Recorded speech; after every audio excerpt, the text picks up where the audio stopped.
여러분 안녕하십니까. 경제현장 오늘 고광철입니다. 탄핵 정국이 급물살을 타고 있습니다. 한동훈 국민의힘 대표가 윤석열 대통령의 조속한 직무집행 정지를 요구하면서 탄핵을 막으려 했던 국민의힘이 혼돈에 빠졌습니다. 이재명 민주당 대표는 윤석열 대통령을 빠른 시일 안에 직무에서 배제해야 한다고 언제든 탄핵 표결을 할 수 있도록 모든 의원들을 비상대기시켰습니다. 진정저진을 보이던 국내 증시는 코스닥이 한때 4% 가까이 빠지면서 출렁였고 원달러 환율은 1,420원대로 뛰기도 했는데요. 탄핵 정국 어디로 향하는지 우리 경제는 과연 어떤 영향을 받을지 진단해 보겠습니다. 경제현장 오늘 SBS BG앱과 유튜브에서도 실시간 시청 가능합니다. SBS BG앱을 다운받아 시청하면 더 많은 정보와 뉴스를 볼 수 있습니다. 토론 함께할 세 분 소개드립니다. 박상희 서울대 행정대학원 교수, 바른언론 시민행동 공동대표를 맡고 있는 오정군 전 건국대 금융IT학과 교수, 양지열 법무법인 에이블 변호사 나오셨습니다. 어서 오세요. 네, 안녕하세요. 반갑습니다.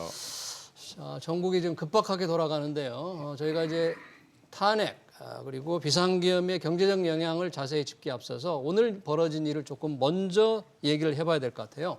한동훈 국민의힘 대표가 윤석열 대통령의 조속한 직무집행 정지를 요구했습니다. 그리고 지금 윤석열 대통령과 지금 독대를 하는 것으로 지금 보입니다. 양지열 변호사님, 한동훈 대표가 탄핵을 막으려 했는데 왜 입장을 바꿨을까요? 어젯밤까지만 해도 탄핵에 대해서는 반대하기 위해서 노력하겠다라고 했습니다. 그러니까 탄핵에 반대한다라기보다는 공식적으로 노력하겠다 했고 국민의힘도 당론으로 채택해 놓은 상태였는데 오늘 오전 중에 갑작스럽게 탄핵이라는 얘기를 직접적으로 하진 않았지만 직무 집행을 정지시켜야 된다. 사실 같은 말인 거죠.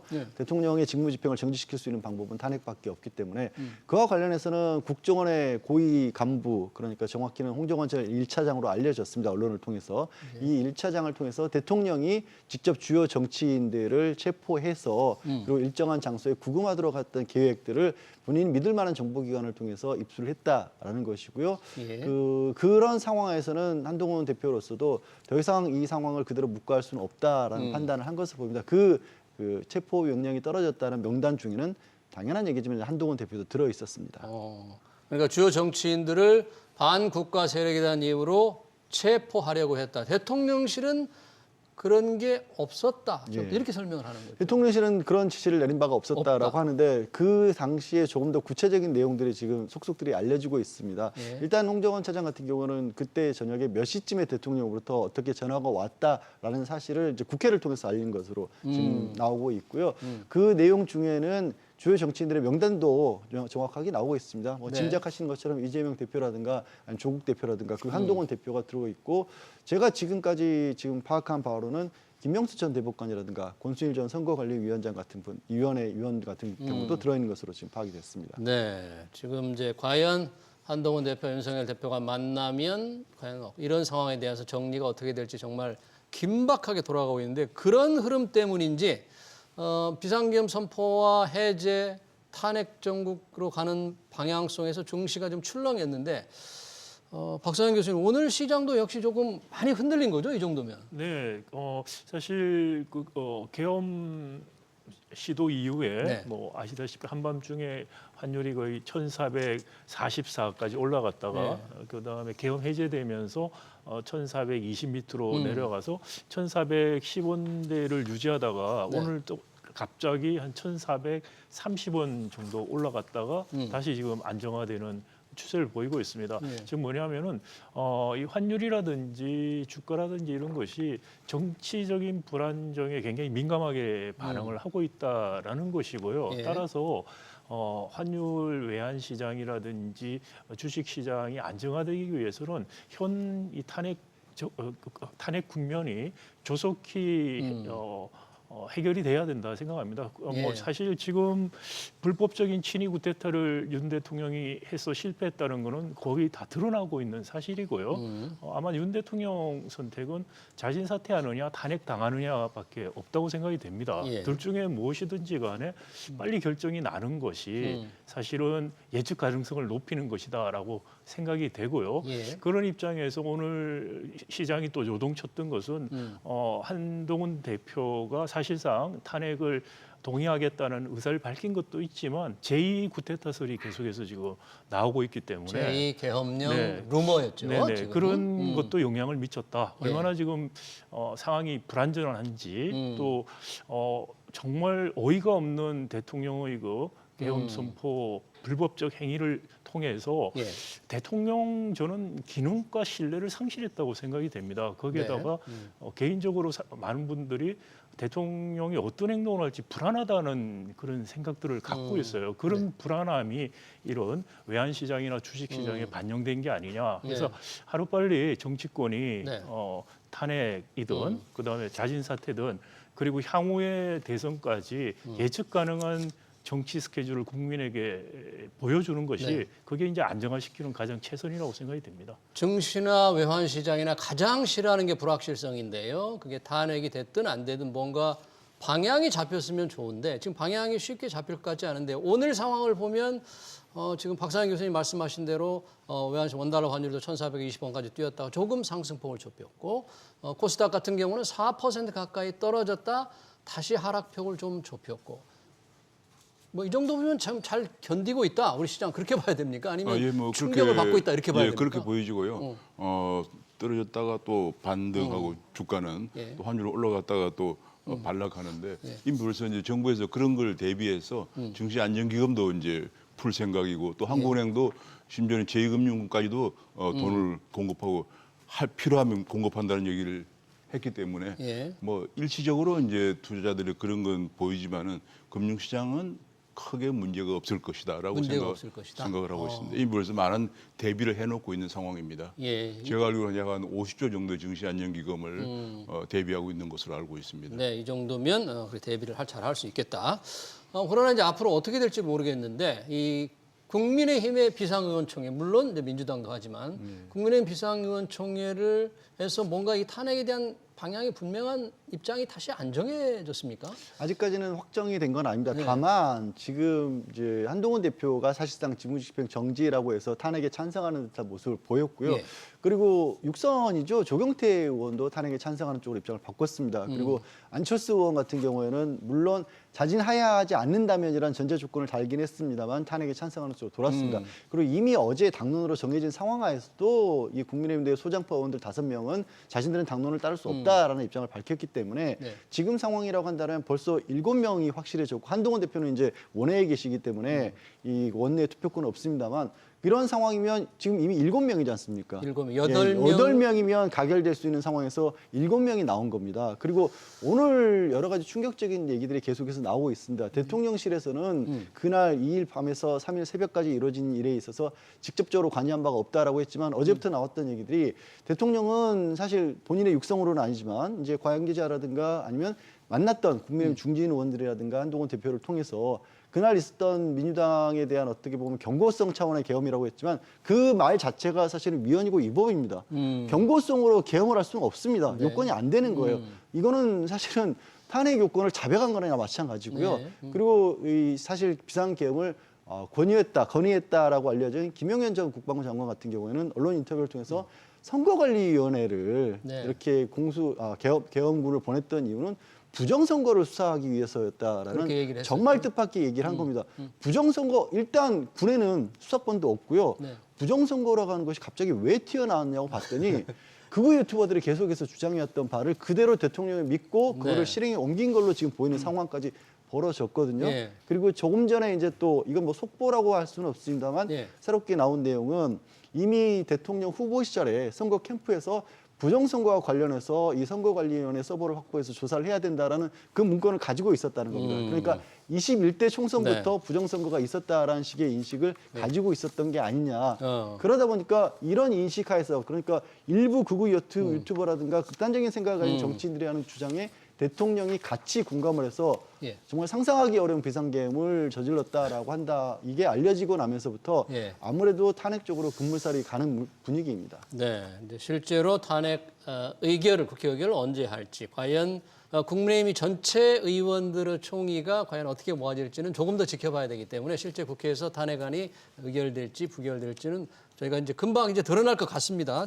이런 혼돈의 상황이 계속되니까 우리 경제가 지금 그렇지 않아도 어려운데 오정훈 교수님, 한국은행은 이제 내년 경제 성장률 전망치를 1.9% 이렇게 굉장히 낮게 봤지 않습니까? 1%대. 네. 근데 이런 상황이 지금 아무리 쉽게 이게 해소되기가 가능성이 좀 높지 않은데 이런 우리 경제 성장률이 더 떨어지는 그런 상황 오지 않을까요? 혹시 우리 어떻게 보세요? 한국은행 전망의 가장 큰 문제는 내년에 1.9%도 문제지만은 예. 후내년에도 1.8%가 될 거다라고 전망을 했거든요. 26년에 1.8. 1.8. 그러니까 1% 후반대가 고착화될 것이다라고 전망을 했습니다. 예. 근데 요것이 이제 가장 큰 것이 미국의 통상 압력인데 네. 이번에 이제 통상 압력에 대비해서 뭐 최근에 보도에 의하면은 우리 정부에서 비서실장으로 임명된 사람의 로비 회사에도 등록을 했다. 이런 얘기가 나올 정도로 대미 통상 미국은 그냥 뭐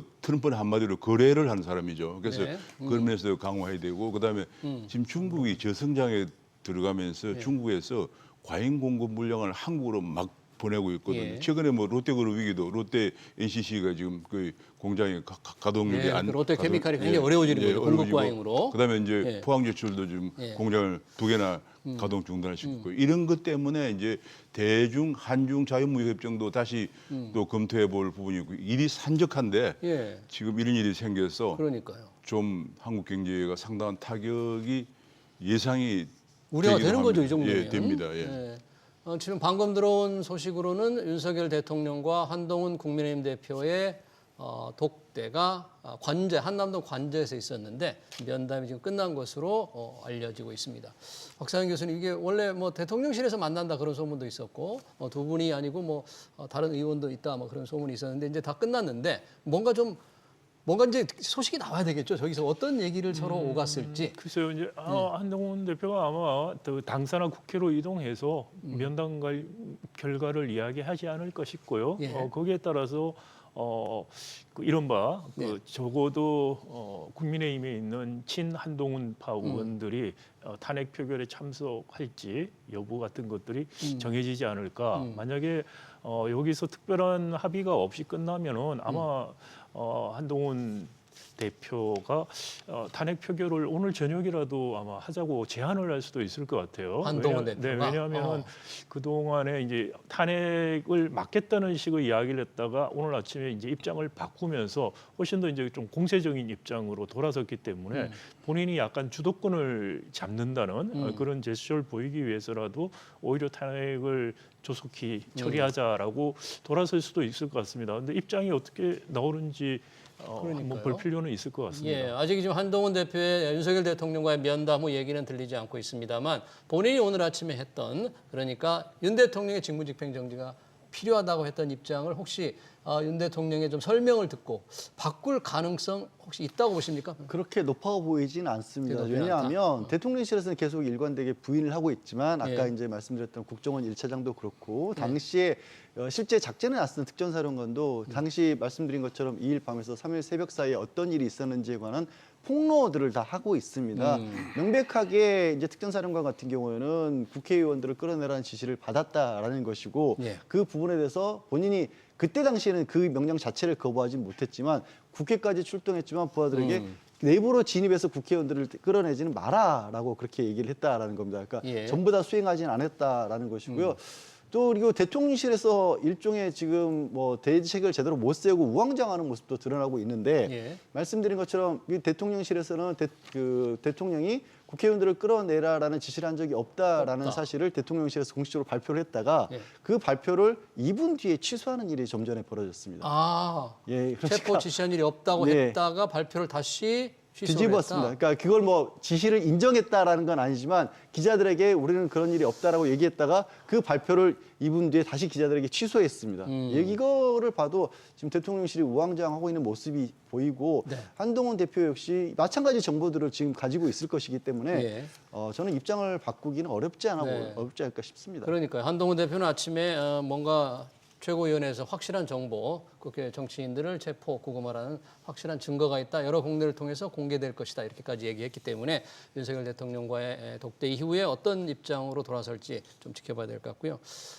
이번 윤석열 대통령이 비상계엄을 선포하면서 여러 가지 비상계엄의 이유로 내세운 여러 가지가 있습니다만 그중에 하나가 또 예산안에 대한 야당의 일방적인 사실 삭감이었습니다.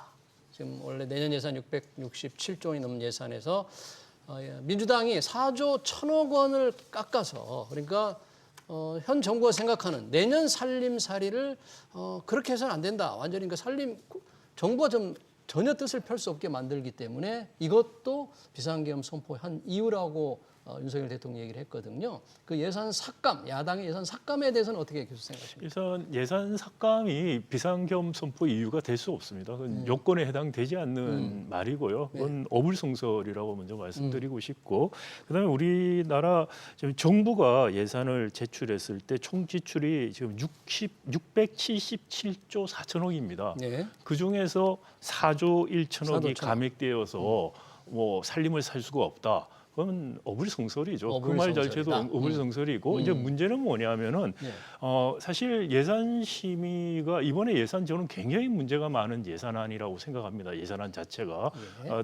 특별히 뭐 지금 재정 적자 계속 나고 있는데 이번에도 결국은 한 GDP의 2.9% 관리 재정 적자 77조 7천억 나오는 예산안이에요. 예. 이게 이제 왜 그러냐면은 또 감세 법안이 부수 법안으로 들어가다 보니까 세입이 많이 줄게 돼 있고 네. 그러다 보니까 지출도 줄일 수 있는 만큼은 줄였는데 한계가 있는 거죠. 네. 그러다 보니까 GDP 3%를 넘긴다는 건 부담스러우니까 2.9%에 맞춘 겁니다. 제가 보기에 지출을. 그런데 그런 와중에도 보면은 예비비 같은 것은 오히려 늘었어요. 거기에다가 이 목적 예비만 말고 일반 예비비 그건 어떻게 보면 쌈짓돈 같이 정부가 쓸 수 있는 부분인데 그 부분도 오히려 증액이 되고 그리고 이제 특활비도 계속 문제가 됐죠. 검경 특활비에 대해서 최소한 어떻게 쓰는지에 대해서 국회에 보고를 하라 내지는 세부 내역을 세부 보고하라. 내역을 다 공개를 못해도 크게 아니면 3년 단위로 뭐 이런 이야기까지 했음에도 공개를 계속 거부를 하는 그런 대치가 계속 있었기 때문에 예. 예, 이런 부분들 어떻게 보면 정말 국가 예산에서 중요한 부분이라고 어떻게 보면 볼 수 없는 부분. 그렇지만은 예를 들어서 정부가 쌈짓돈 쓸 수 있는 돈 줄어드는 거 또는 이제 검경 같은 경우에 이제 수사 같은데 차질이 있을 수 있다는 이야기를 물론 할 수 있습니다. 네. 이제 그런 부분들에 대해서 그리고 대왕고래 프로젝트라고 하는 예. 그 시추하는 시추. 예산들, 네 그런 예산들을 이제 삭감한 게 한 4조 1천억이라는 거죠. 그래서 이거는 어떻게 보면은 전체 예산에 봐서 사실 작은 부분들입니다. 이게 정쟁에 대한 부분이고 저는 이거를 뭐 헌정사상 처음으로 예결위에서 민주당이 감액을 의결했다는 것 자체도 바람직한 건 아니라고 예. 생각을 합니다. 그럼에도 불구하고 국회의장이 그 표결을 연기해서 10일까지 일단 서로 합의를 하라라고 지금 이야기를 했고요. 근데 지금 갑자기 불법적인 친위 구테타 시도가 일어나면서 다 정지가 됐습니다. 네, 그러니까 전체 우리나라 예산의 667조가 넘는 예산 중에 4조 1천억 원 정도가 이게 이제 일방적인 삭감이었고 야당 단독으로 통과됐기 때문에 여당과 정부로서는 정말 충격이었지만 그렇다고 해서 이게 비상계엄 선포 이유가 되느냐 그건 이제 아니다고 그랬는데 저는 이제 비상계엄 선포의 이유가 되느냐 아니냐를 넘어서 이런 야당의 예산 삭감 행태에 대해서 좀 어떻게 평가를 하시는 게 좋을까요? 네, 야당의 그 삭감 행태는 굉장한 문제가 있다고 생각을 합니다. 예를 들면 이제 우리나라 지금 이제 그 수출이 이제 굉장히 좀 옛날에 비하면 증가율이 떨어지고 있는데 그 과정에서 대통령이 계속 순방을 통해서 원전 수출 같은 걸 하려고 지금 애를 쓰고 있거든요. 원전 수주. 예, 네. 문재인 정부 5년 동안 원전은 완전히 지금 우리가 그 폐기 상태로 갔다가 이걸 조금 회복시키고 있는데 원전 생태계를 지원하는 1,112억 원, 예. 원전 수출 보증 250억 원, 원전 첨단 제조 기술 60억 원 등등을 다 삭감했거든요. 이게 이제 지금 이제 저번에도 내가 국회에서 그런 얘기 나올 때 내가 걱정을 한 것 중 하나가 이 원전 수출 보증이라고 하면 원전 같은 경우는 굉장히 중후장대이기 때문에 돈이 많이 들어갑니다. 그러면은 좀 돈이 없는 나라에서는 그걸 수입하기가 쉽지가 않아요. 그래서 수출 보증을 합니다. 그게 우리나라 옛날에 1970년대 후반에 이제 중후장대행 중화공업 제품을 한국 제품을 사가지 않기 때문에 수출을 하려고 하니까 그러면 우리가 오히려 런던이나 뉴욕에 돈을 빌려줄 테니까 그걸 30년 동안 갚아라. 이게 해서 만들어진 게 수출은행이에요. 그게 이제 연불 수출이라고 하는 건데 이거를 이해 못한 야당에서는 이건 뇌물 준 거 아니냐 뭐 이런 소리까지 나왔단 말이에요. 그리고 야당에서? 네. 그런 분위기에서 이거 전액 삭감하면 앞으로 원전 수출이 상당히 힘들어지는 그런 문제가 있고 또 그뿐이 아니고 이제 아까 말씀하신 우리나라에서는 뭐 그야말로 석유나 가스는 전혀 안 나는데 대왕고래 이거 프로젝트. 시추하려고 하니 그것도 깎았죠. 그뿐이 아니고 취약계층 지원이나 대학생 근로장학금 지원 등등을 다 깎았습니다. 네. 그리고 이 특활비 이거는 이제 보기에 따라서는 또 다르겠지만은 조금 전에도 제가 말씀드렸지만 대미 통상 협상을 위해서 미국의 로비스트 업체들하고 거래를 해야 되고요. 예. 등등 하는데 이런 게 다 특활비에서 나가는 거거든요. 이런 걸 다 전면 중단시키다 보니까 아마 대통령 생각으로는 국정을 수행할 수 없는 지경이 아닌가 뭐 그런 생각을 하신 것 같아요. 네. 제가 뭐 그분의 생각을 자세히는 모르겠지만 발표하신 걸 보니까 이런 걸 보고 네. 국정 수행이 힘들겠구나 생각을 하고 더구나 이제 원전 같은 것을 계속 이제 문재인 정부 5년 동안 완전 거의 폐기된 상태에 다시 바로 잡으려고 바로 하다가. 잡으려고 최근에 네. 이어드니까 경주에 하고 있는 SMR 소형 모듈 원자료도 거의 예산을 삭감해서 못할 지경에 되었다고 합니다. 그래서 그런 것 때문에 아마 발표의 내용을 보면은 국정 수행이 힘들다 뭐 이제 이렇게 말씀하시는 거 아닌가요? 말씀드리자면 그게 지금 그 여야 합의로 통과가 된 것도 아니고 야당이 단독으로 통과시킨 것도 아닙니다. 예결위는 통과됐죠. 예결위는 통과됐죠. 예, 본회의 본회의는 가기 아직. 전까지 네. 충분히 서로 이게 협상할 합의를 할 수 시간을 있는데 줬는데 그렇죠. 그렇다는 아니 그리고 얘기입니다. 이제 협상을 하기 위한 강한 수단으로 지금 푸시를 저는 했다고 생각이 돼요. 근데 네.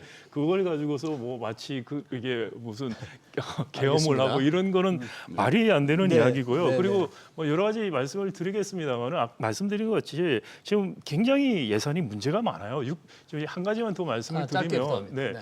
예를 들어서 지금 수출 아까 전에 경제 성장률 말씀을 하셨는데 예산을 짤 때 2.2% 정도 예상을 하고 짠 건데 그런데 지금 1%대로 갈 거라고 대부분 예상이 바뀌었어요. 그럼 네. 뭐냐면은 내년에도 수입에 재정 수입을 펑크 낸다는 거예요. 세수가 예상보다 줄 수 있다. 예상보다 주는 게 거의 확실하죠. 그러면 2.9% 적자가 아니고 사실상 적자가 더 날 수 있어요. 그리고 작년, 재작년 적자 나니까 한 게 외평기금을 땡겨서 쓰고 있어요. 예. 지금 환율이 이렇게 올라가는데 외평기금을 땡겨서 써요.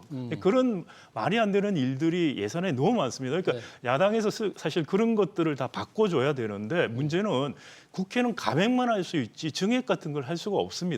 그렇기 때문에 정부가 사실 기재부나 정부가 예산 협상을 좀 더 적극적으로 임했다면은 사실 이런 극단적인 상황까지 안 갔을 것이다라고 생각이 되고 알겠습니다. 그다음에 원전 같은 거는 뭐 여러 가지 하실 네. 말씀들이 있는데 알겠습니다. 그 부분은 좀 그것도 네, 뭐 정리를 하고요. 예, 여러 가지 이야기할 게 많다는 말씀만 드리겠습니다. 네, 일단 뭐 이 야당 주도로 깎은 예산이 과연 비상계엄 선포 이유가 되느냐 아니냐는 이제 서로 이제 의견이 엇갈리지만 여튼 그런 많은 예산 삭감이 있었기 때문에 윤석열 대통령이 참 정치를 행정부를 이끌어가기가 어렵다 이렇게 생각을 했다는데 여튼 지금 상황에서 국민의힘이 한동훈 대표의 조금 뜻이 반영되면서 탄핵을 동의하는 쪽으로 돌아서서 만약에 국회에서 탄핵안이 의결이 된다면 이게 이제 바로 어떻게 대통령 직무집행이 바로 정지되면 어떤 절차를 밟습니까? 바로 직무집행이 정지가 됩니다. 그리고 권한대행 체제로 들어가야 되고 그러니까 그 과정에서 필요한 건 대통령에게 공식적으로 통보하는 절차만 남습니다. 그 다음부터는 이제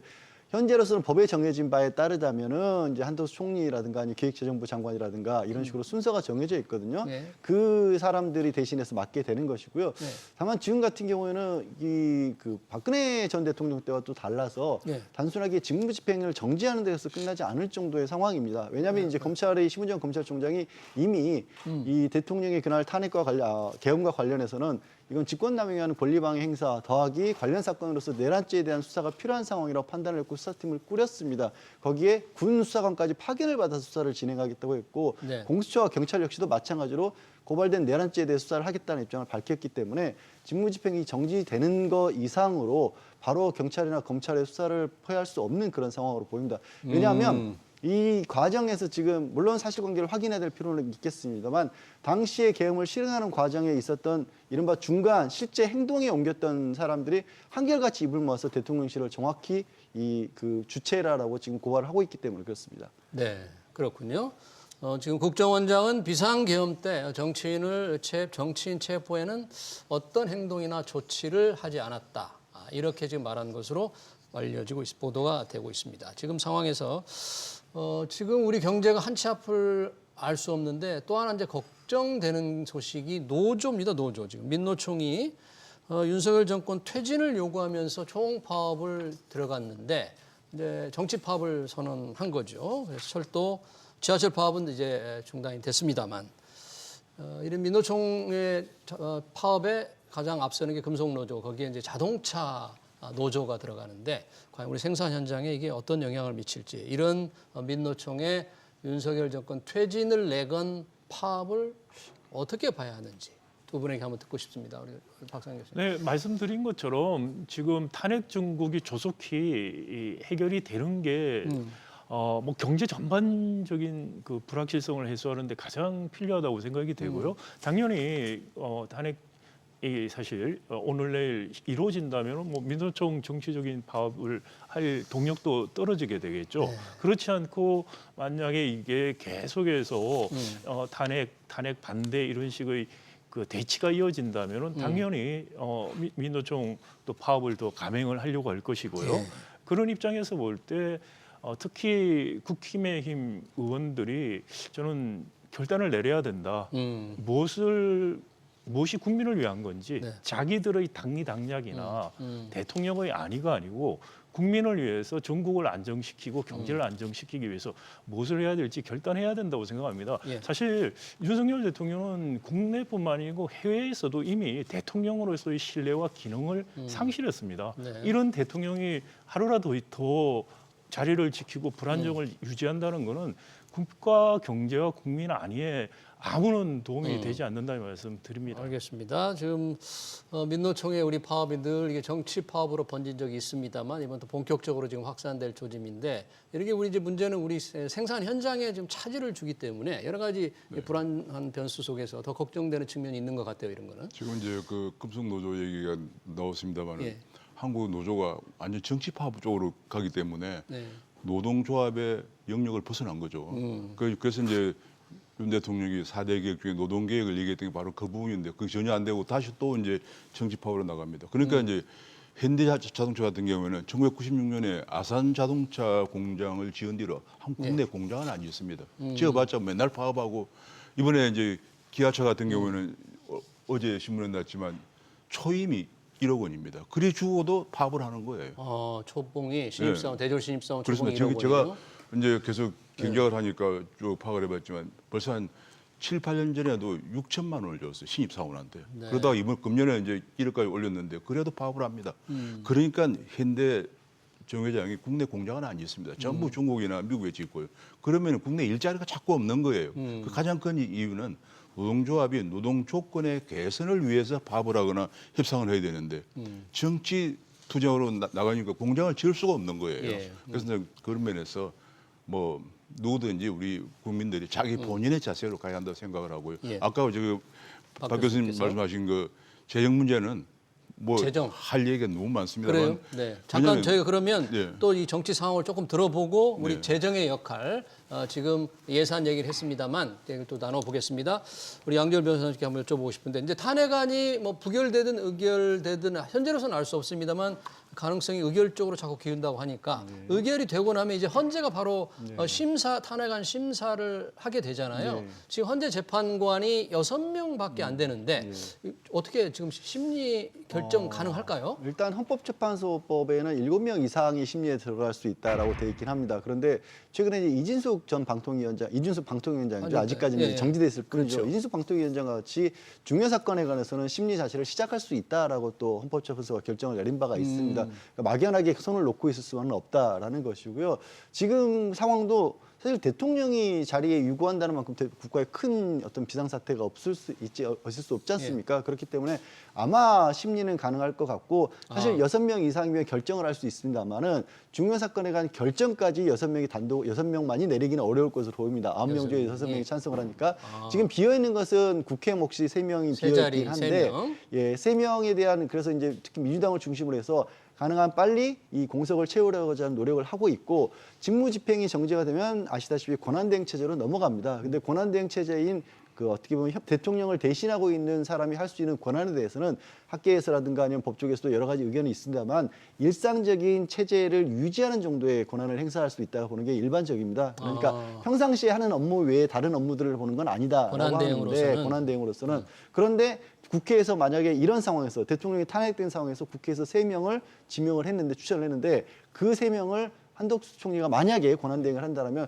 거부하기는 사실상 어렵지 않겠습니까? 임명을 거부하기가 어려울 예, 거다. 어려울 겁니다. 그렇다 보면 그러면 이 사건 자체의 심리도 신속하게 생각보다 이루어질 수도 있지 않을까 싶습니다. 지금 6명인데 네. 지금 민주당은 두 명의 판사를 지금 야당 추천했죠. 예, 야당 했습니다. 걸. 예. 국민의힘은 아직 국민의힘은 안 했습니다만 지금 상황에서는 국민의힘도 뭐 이게 만약에 탄핵이 가결이 된 상태에서도 정치적인 어떤 판단을 할지는 모르겠습니다만 미루고 있어도 저 2명을 그 다음에 이제 권한대행을 하는 입장에서 거부할 만한 상황이 아니기 때문에 8명으로라도 계속해서 충분히 의결할 수 있는 상황이 된다라면 만약에 국민의힘 쪽에서 다른 생각을 가지고 있다고 할지라도 예. 미루기는 그러니까 설령 다른 생각을 가지고 있더라도 그 다른 생각을 전달하기 위해서라도 미루기는 어려운 상황이 아닐까 싶습니다. 네, 그러네요. 이제 헌재 심판 얘기를 잠시 들어봤고요. 과연 헌재 재판관들의 성향이 어떤지 그런 부분들을 조금 이따 다시 한번 얘기를 나눠보겠습니다. 두 분이 생각하시는 지금 우리 예산안 얘기를 하다가 저희가 조금 재정 부분을 조금 더 얘기를 해야 될 것 같은데 경제 상황이 지금 어렵지 않습니까? 그러니까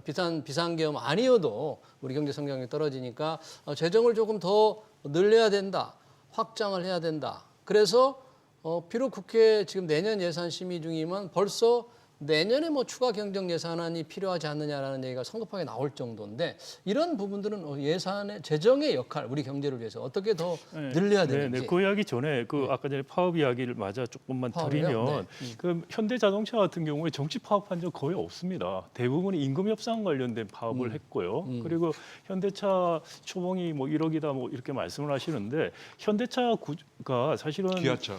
기아차, 네, 현대기아 500명을 네, 알겠습니다. 그런데 발표했어요. 거기는 정규직 말씀을 하시는 건데요. 사실은 현대 기아차 같은 경우에 대부분 신입 사원 비정규직입니다. 그리고 정규직이 나가야지 정규직을 뽑습니다. 왜냐하면 노사협약에 의해서 정규직이 나가면 정규직을 뽑게 돼 있다 보니까 새로운 인력은 거의 다 2000년대 이후에 비정규직만 뽑아요. 그러면 비정규직 중에서 연차 굉장히 많은 분이 정규직이 되는 겁니다. 그런데 이제 정규직 초봉이 비싸다는 식으로 이렇게 이야기하는 건 잘못된 이야기라는 말씀 제가 꼭 드리고 싶고요. 네, 알겠습니다. 그다음 예산을 우선 네. 한번 그럼 오정훈 교수님 먼저 들어보고요. 아니 지금 그 예산 문제는 이제 지금 굉장히 좀 복잡해서 이것 때문에 아마 대통령께서 국정 수행이 안 된다 네, 생각을 그런 하시는 부분은 것 아까 말씀을 같은데 하셨고. 문제는 네. 지난 문재인 정부 5년 동안 부채가 400조가 늘었어요.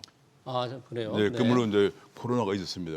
코로나가 나간 돈을 생각하고 너무 많은 재정을 확장해 썼기 때문에 지금 우리 윤 정부 들어서자마자 처음 나온 것이 재정 건전화 관한 법을 얘기했지만 그것이 결국은 수행을 못한 이유가 재정은 지금 이게 경제가 안 좋으니까 세금도 안 들어오고 지출은 해야 되고 이런 굉장히 진퇴양난에 있는 상황입니다. 그런데 제가 이번에 그걸 보니까 미국 같은 경우를 보니까 미국도 재정 적자가 많거든요.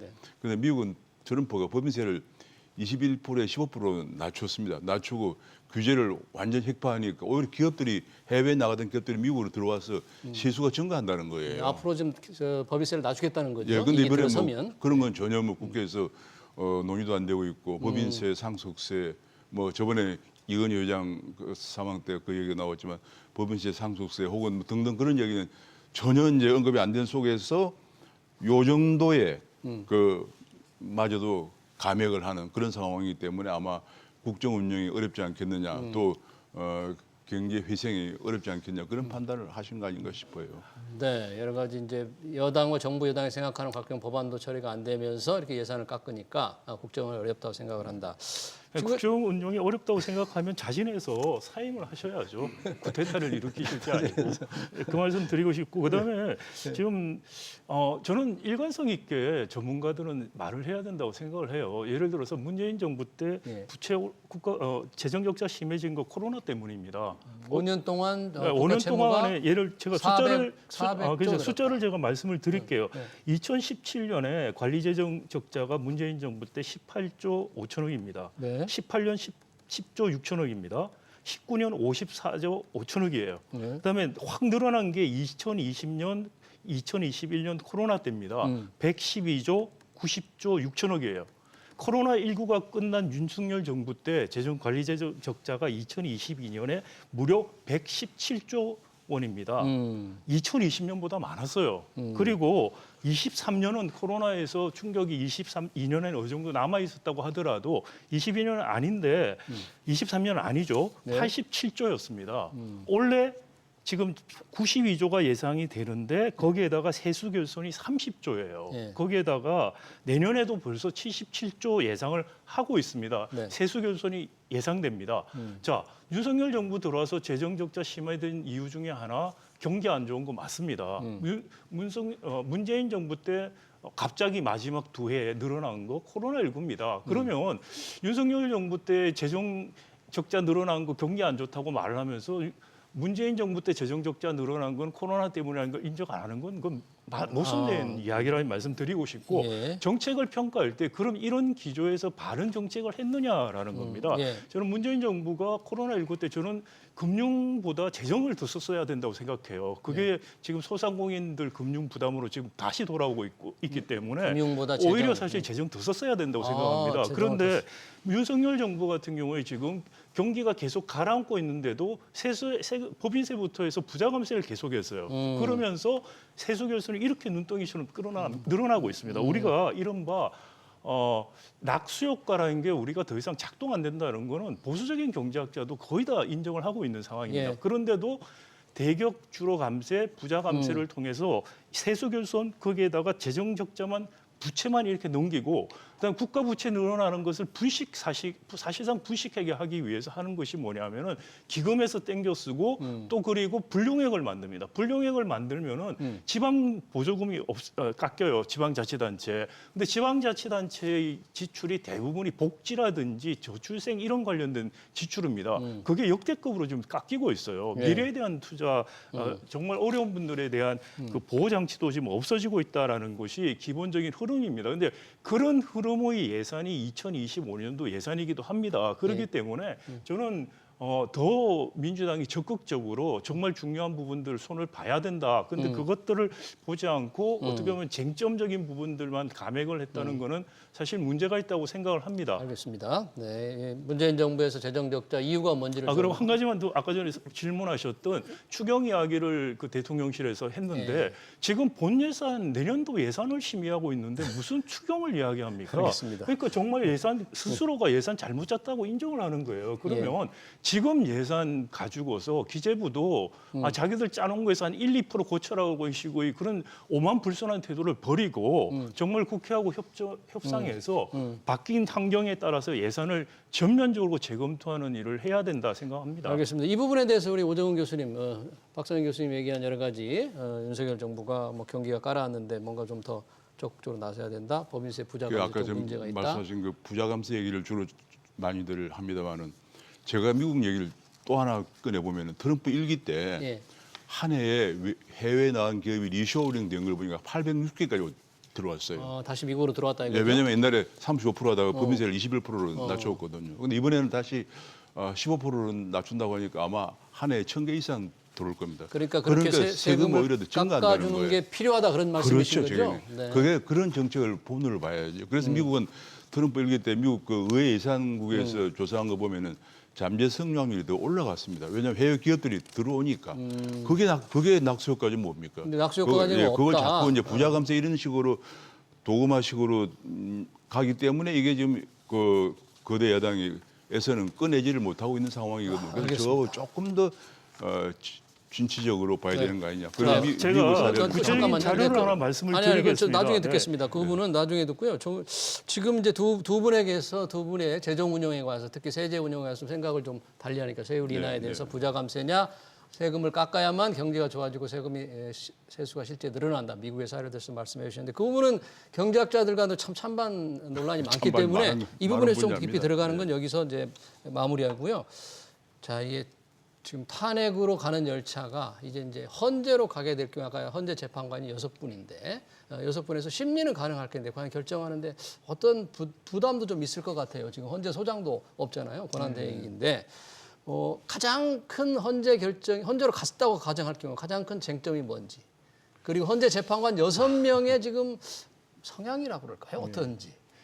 일단 먼저 나중에 여쭤보신 기억이 나지만 이제 재판관들의 성향과 관련된 질문을 하시면 이제 법정에서는 가장 곤혹스럽습니다. 사실은 왜냐하면 법이라고 하는 게 정적인 어떤 영향 때문에 뭔가 결정이 달라져야 된다. 물론 물론 그렇습니다. 국가의 형사 정책도 네. 정치의 영역이기도 하고 어떤 뭐 정책을 펴는 게 조금 더 예를 들어 강력한 응징적으로 갈 것이냐 아니면 조금 더 자유롭게 할 것이냐 이런 정도의 정책들이 있을 수 있습니다만 기존에 있는 재판과 관련돼서 특히 형사 재판과 관련해서 정치 법관들의 성향을 따진다는 것 자체가 저는 좀 맞지 않다고 생각을 합니다만 그러나 이 사건을 놓고도 특히 이번에는 이제 다음 오는 해 4월 18일을 임기로 해서 문재인 대통령이 임명했던 2명의 재판관이 또 그만두는 그런 상황이기도 합니다. 그러다 보니까 자연스럽게 이게 적어도 4월 이전에는 끝내야 되는 게 아니냐라는 얘기도 나오는 게 아마도 그쪽에 대해서는 뭐 좀 진보적인 입장이 아닐 거라는 그런 세간의 어떤 그 관심 같은 것이 있는 건데 저는 지금 사안은 그럴 사안은 아니라고 봅니다. 특히 이제 굳이 비교를 한다라면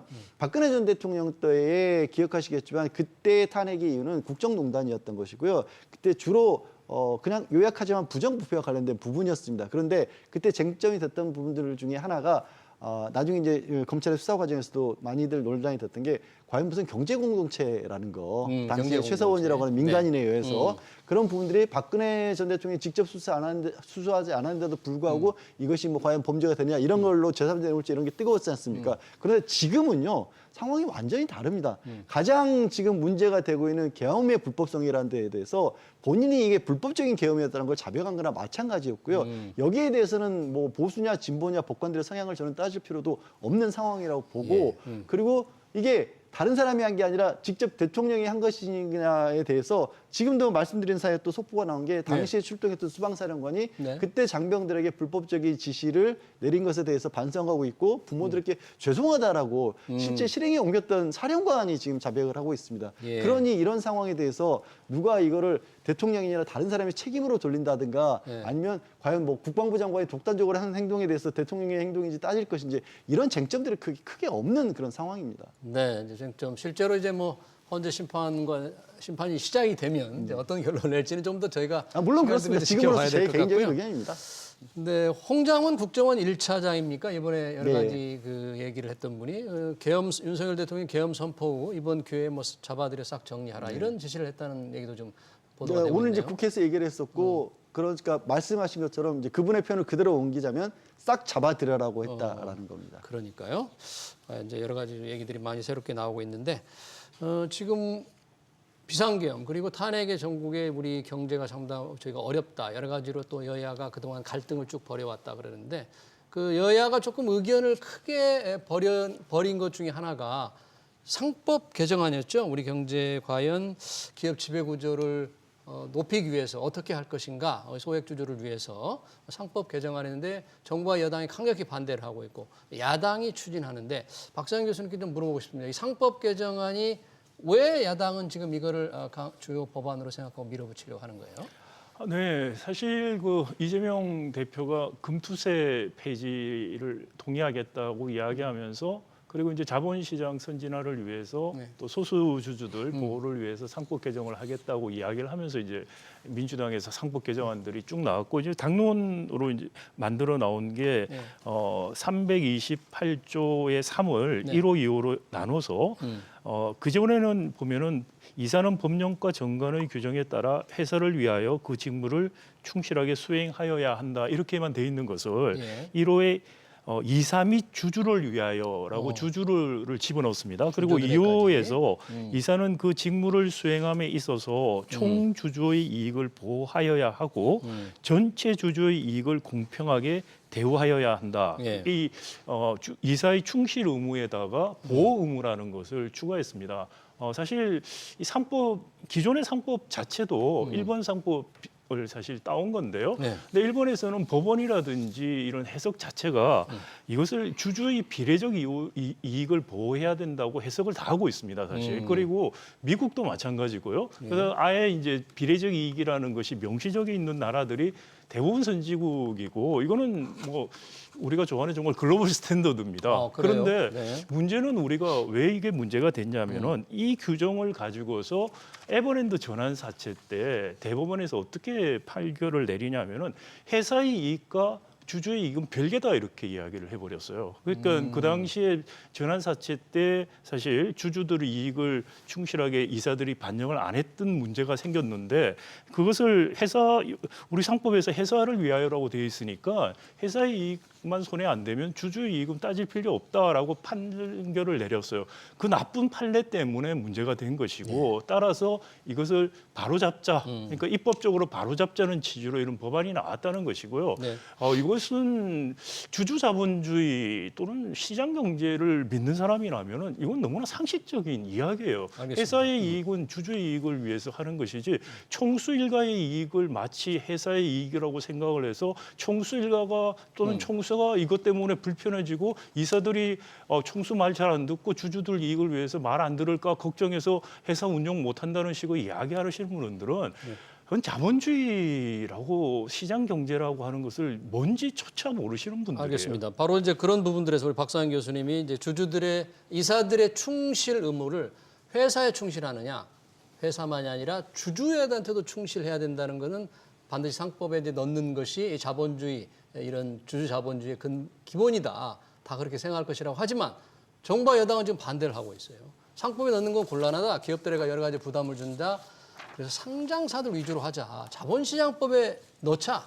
이렇게 지금 생각하고 지금 야당과 그동안 대립을 벌여왔잖아요. 네, 그런 것 같습니다. 왜이 그 지금 이제 왜냐하면 그 주주라고 하면 상당히 막연한데 범위가 주주가? 주주가 이제 굉장히 많은데 심지어는 이제 회사를 사냥하려고 하는 그런 펀드들도 있고 해지 펀드들? 예, 네. 많은데 문제는 이제 그런 사람들에게 다 지금 이제 우리나라가 제일 문제가 이 글로벌화되고 기업들이 커지면서 대주주의 비율이 보통 한 3%, 5%밖에 안 됩니다. 예. 그럴 때 이제 이걸 너무 그런 식으로 하면은 기업들의 지배구조가 흔들리면서 투자가 오히려 위축될 가능성이 있다는 게 이제 그게 제일 큰 문제고 아까 그 말씀하신 것 중에 하나가 스탠다드가 아니고요. 제가 여기 글로벌 스탠다드. 제가 조금 전에 얼마 전에 언론에서 찾은 건데 경제연합에 보고 미국은 일부 제외하고 영국, 일본, 독일이 다 안 하고 있어요. 근데 그리고 또 한 가지 이번 상법 개정의 제일 문제가 그것도 문제지만 상법 개정한 내용을 제가 한번 들여다보니까 거기에는 집중 투표제라든지 감사인 분리선임도 포함되어 있어요. 네. 그러니까 이제 이사를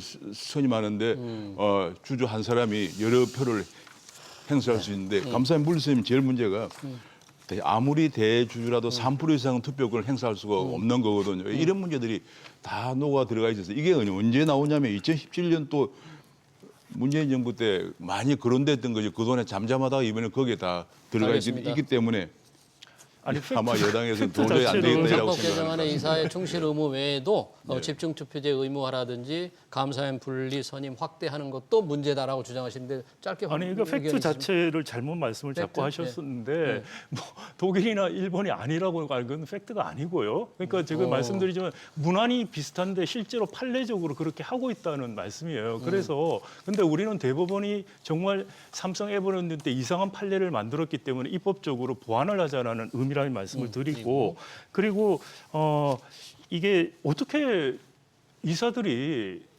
주주 전체 이익을 위해서 일을 하는 것이 어떻게 해서 소수주주, 그 3% 대주주한테 이익이 안 되는 거라고 생각하는지 저는 이해를 못 하겠어요. 주주들이 이제 워낙 그러니까 구성이 그건 많으니까. 이야기를 한다는, 구성이 많은 게 다양하니까. 비례적으로 보호한다는 건 뭐냐면은 대주주들이 사익 편취하는 거를 막게 하자는 겁니다. 사익 편취를 막자는 것이 사익 편취를 못하게 하는 것이 재벌 총수 일가들한테 불편하니까 그게 회사에 도움이 안 된다고 말하는 것은 네. 전혀 말이 안 되는 알겠습니다. 말씀이고요. 네. 한 가지만 더 말씀을 짧게. 드리면은 올 초에 윤석열 대통령조차도 이걸 이야기를 했었어요. 그리고 지금 이복형 금감원장 같은 사람은 6월, 7월까지도 이걸 지지한다 그러다가 갑자기 입장을 바꿔서 자본시장법에 지금 말하는 소수주주를 보호하자는 걸 반대한다는 말을 차마 못하니 자본시장법에 하자는 필요성 없는 안을 들고 나왔을 뿐이다. 이거를 반대하는 건 정경련 후신 저 뭐라고 부르는지 알겠습니다. 모르겠는데 네, 그런 그 부분에 데밖에 대해서 없습니다. 상법 개정에 대해서 서로 생각이 다른데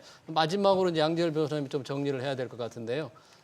박근혜 대통령 탄핵 소추안 발의되고 헌재 심판까지 이 기간이 어떻게 걸렸는지 우리의 경우 이번에는 어떻게 똑같이 걸릴 건지. 지난번 박근혜 전 대통령 때 91일이 걸렸습니다. 근데 91일이 걸렸고 아시다시피 쟁점 사항들이 좀 많이 있었고요. 그 중에는 말씀드린 것처럼 과연 이게 해당하느냐 안 하느냐를 가지고 법적 쟁점들이 될 만한 사항들이 좀 있었습니다. 그리고 실제로 박근혜 전 대통령 탄핵의 결정적인 어떤 사유로 헌법재판소에서 제시한 건 기밀 누설 관련된 부분들이었습니다. 그러니까 권한 남용이었거든요. 근데 이번에 권한 남용은 사실 그런 권한 남용과는 비교할 수 없을 만한 권한 남용이 있었다고 예. 봐야겠죠. 예. 예, 제 개인적으로 의견은 2개월이 채 안 걸리지 않을까 싶습니다. 2달이 채 안 걸릴 거다. 굉장히 빨리 가는데 뭐 가부간에 뭔가 좀 결론을 빨리 내는 게 불확실성을 해소할 것 같습니다. 네, 윤석열 대통령의 비상계엄 선언과 해제 그리고 탄핵 정국 관련 그리고 우리 경제에 미치는 영향까지 관련 토론 여기서 마쳐야 될 것 같습니다. 지금까지 박상희 서울대 행정대학원 교수, 바른언론 시민행동 공동대표를 맡고 있는 오정근 전 교수 그리고 양지열 변호사였습니다. 네 분 고맙습니다. 네, 감사합니다.